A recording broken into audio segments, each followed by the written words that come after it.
Tombe de personnalités françaises célèbres. Thierry Gilardi, 26 juillet 1958, 25 mars 2008, était un commentateur de football français. Biographie: Gilardi est né à Saint-Germain-en-Laye, dans les Yvelines, dans une famille d'origine italienne. Dès l'âge de 6 ans, il lisait assidûment le journal sportif français, L'Équipe. Il a toujours été passionné de sport, et plus particulièrement de rugby à 15. Il a commencé à jouer à 11 ans à l'école de rugby de Saint-Germain-en-Laye et a continué à jouer jusqu'à 28 ans. Dans une interview accordée au journaliste Nicolas Augaud pour un numéro spécial du mensuel français Attitude Rugby consacré au Stade français, il a déclaré « Saint-Germain-en-Laye est le chef-lieu des Yvelines, en Île-de-France. Il ne faut pas oublier que la communauté rugbystique francilienne est la plus importante de France par le nombre de licenciés et que le club de Saint-Germain-en-Laye a été le berceau de joueurs comme le demi d'ouverture français Franck Mesnel. Marié et père de 3 enfants, il a parallèlement exercé sa profession de journaliste et a été, au début des années 1990, président du club de rugby de Saint-Germain-en-Laye, avant de céder la place à Marcel Martin. À partir de 1997, il est vice-président du Stade français. Carrière. Diplômé de l'Institut d'études politiques de Paris, Gilardi débute sa carrière de journaliste par un stage à la télévision en 1982, chez France Inter, sous la direction d'Arlette Chabot, où il est finalement recruté. Il collabore ensuite avec Pierre Loctin et Jacques Vendroux sur des émissions de football. Souhaitant se spécialiser dans le rugby, il doit se contenter du football. Le football est mon métier, le rugby est ma passion. À mes débuts, les journalistes sportifs étaient toujours orientés vers le football, mais je suis heureux de couvrir n'importe quel sport. De 1987 jusqu'à sa mort, il commente, présente, monte et anime de nombreuses émissions sportives à la télévision française. En coulisses, il assume d'autres fonctions, notamment la responsabilité de la rédaction des programmes sportifs sur la chaîne cryptée française. Il a été rédacteur et responsable de la rubrique Football de 1997 à 1999, puis rédacteur en chef et directeur de la rédaction des sports de Canal+ de 1999 à 2001.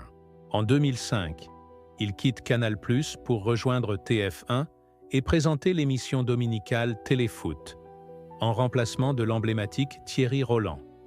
Il a commenté et commenté les matchs de la Ligue des champions de l'UEFA, de tous les internationaux français et de la Coupe du monde de football 2006, aux côtés de Jean-Michel Larquet. De septembre 2005 à juin 2006, il a co-présenté LCI Matin avec Mélissa Thuriot.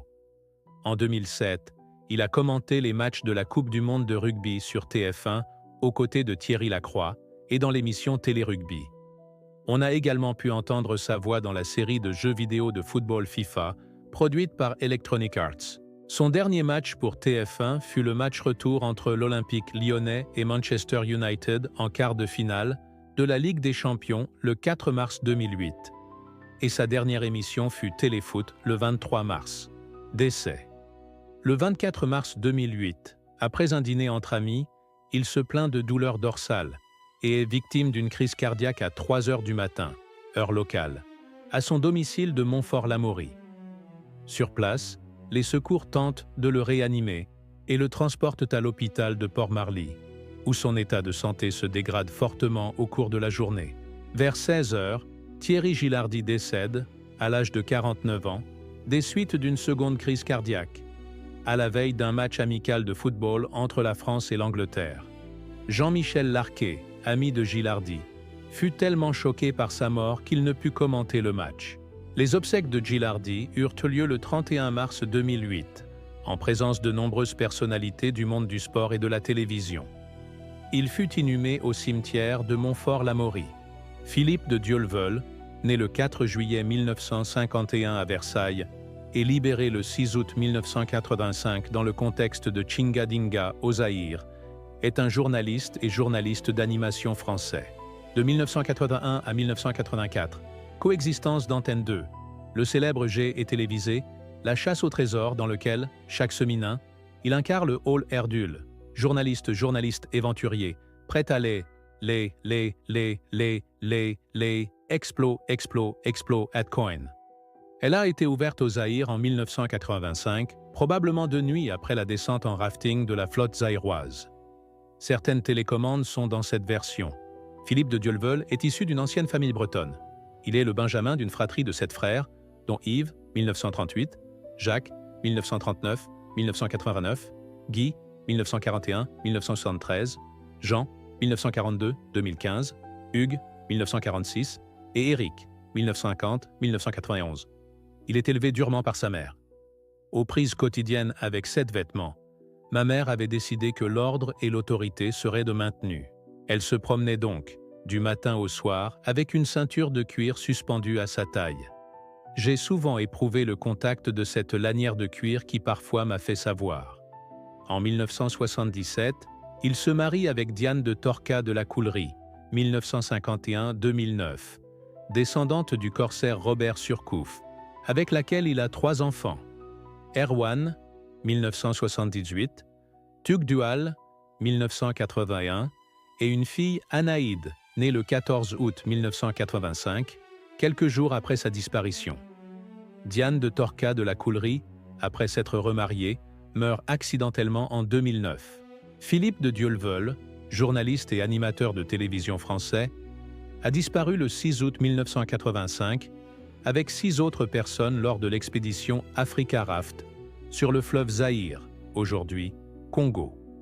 Les circonstances de sa mort restent officiellement mystérieuses, bien que les théories d'une noyade accidentelle ou d'un assassinat militaire persistent.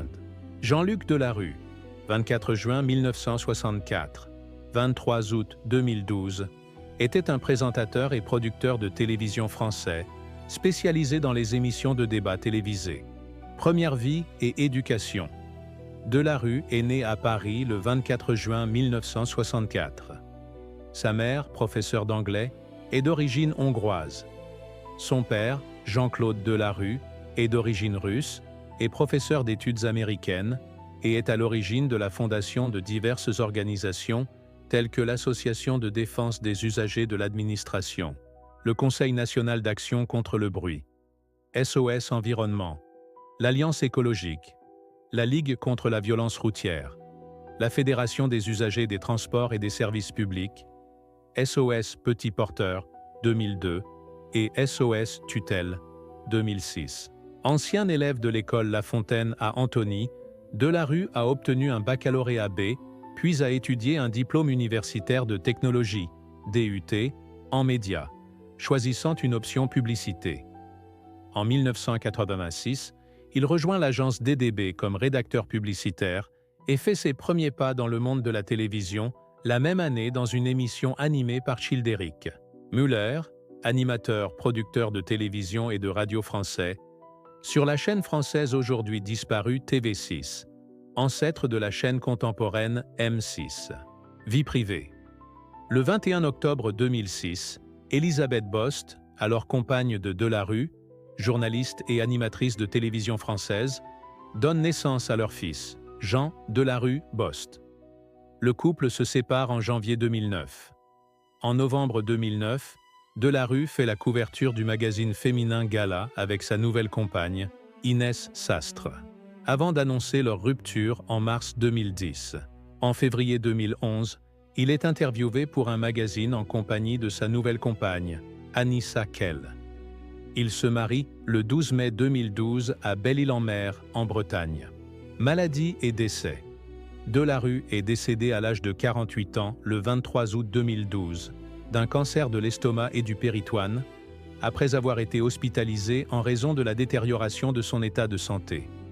Il avait révélé souffrir d'un cancer lors d'une conférence de presse au siège de France Télévisions le 2 décembre 2011, devançant un paparazzi qui avait pris possession de son dossier médical.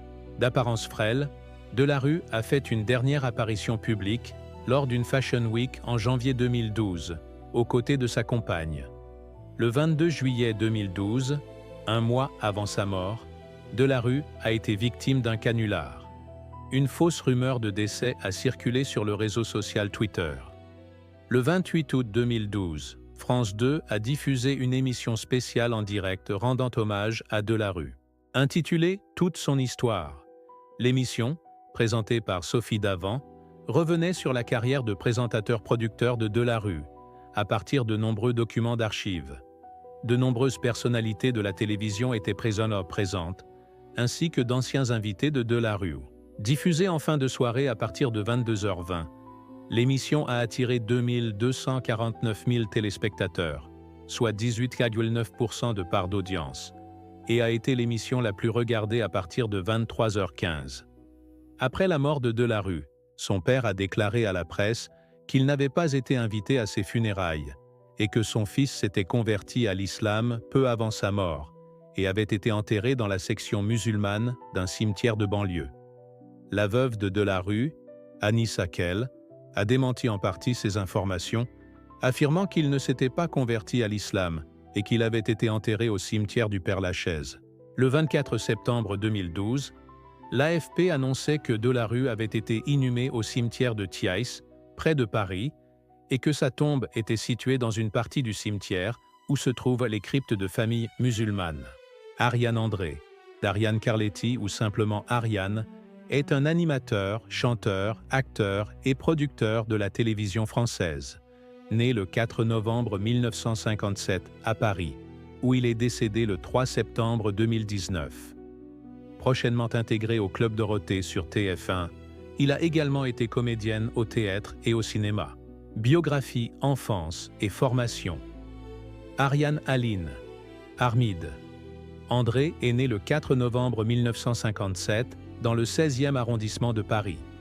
Elle est l'auteur de Raoul Pierre André, comédien chevronné des années 1950 et 1960, et de Louise Armide, Paul Carboni, comédienne. Après un baccalauréat A2 en littérature lyrique Janson de Sailly, elle suit des études parallèles à l'Université Paris-Descartes en 1977, puis prépare un DEUG de psychologie et d'art dramatique dans les rues de Florent. Carrière. Débuts au théâtre. En septembre 1977, Ariane Carletti débute au théâtre dans Le Tube de Françoise Dorin, sous la direction de François Perrier, et enchaîne les pièces jusqu'en 1984. Elle exerce son métier de comédienne de théâtre pendant 8 ans et crée plusieurs pièces comme La culotte de Jean Anouilh, L'amour tue de Vladimir Volkov, Les contes de Ionesco, Comment devenir une mère juive en 10 leçons de Paul Fuchs, etc., Fourberie de Scapin, L'école des maris, L'impromptu de Versailles de Molière et Le Cid de Pierre Corneille. L'animatrice, chanteuse et productrice française Ariane Carletti est décédée le 3 septembre 2019 des suites d'un cancer. Elle avait 61 ans. Merci. Si vous aimez, cliquez sur « S'abonner » pour recevoir les nouvelles vidéos.